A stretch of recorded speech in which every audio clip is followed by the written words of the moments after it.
Yo, what's up mga ka-DIYer? Meron akong TWS dito na sound pit. Yung battery niya bloated na, so kailangan i-replace. Pasensya na sa ko kasi nagpindor ako kanina. Hindi ko na napakita yung paano baklasin.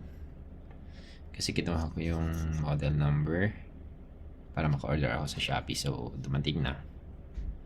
Kukonek ko na lang. Let's go.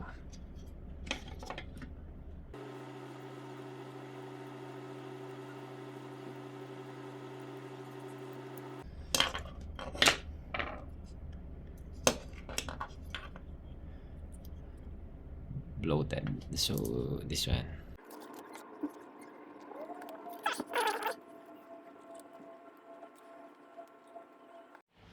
So mga DIY, I have here yung bili ko sa Shopee. Ang problema dito, 2 terminals lang, pero same 60-20-30 na specs. Ito yung sirang battery, bloated, 60-20-30 din.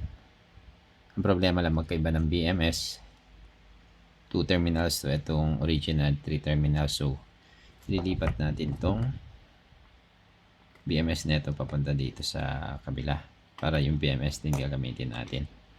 Let's go. Tsaka di rin pala kayo maliligaw kasi ayun o, may indicator na dyan. Kita ba? The positive tsaka negative. So hindi ka maliligaw dyan. Same with this battery. Kita ba? Ayan, may indicator din sa luma niya. So kunin lang natin yung BMS, saka natin ihina. Yan.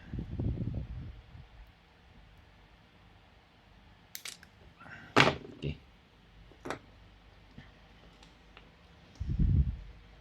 Tabi muna natin yung tester.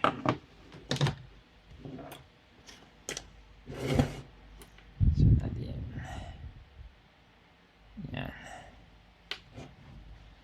Again.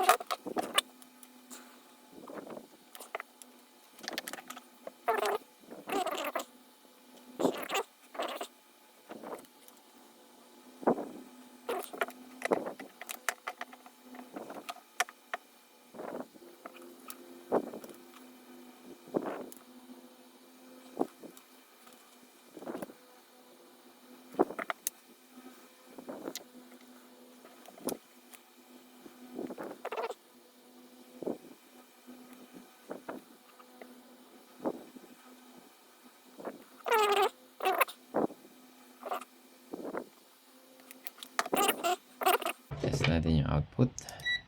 So DC.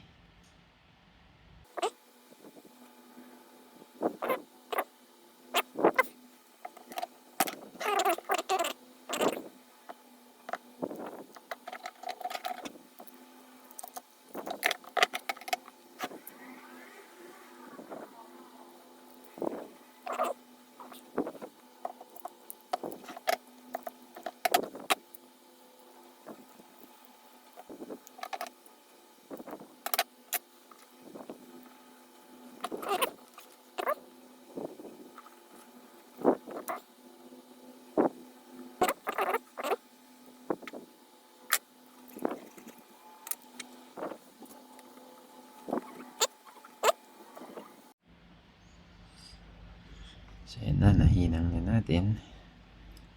Check natin yung okay na. So ayan.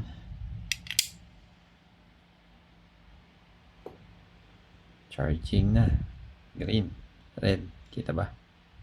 Layo yung ilaw. So ayan.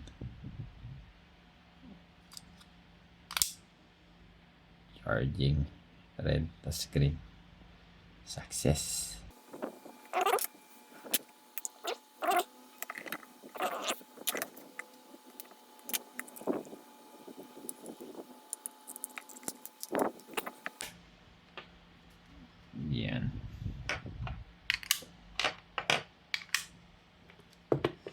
Success. Try natin kung nag-charge. Try naman natin kung charging siya.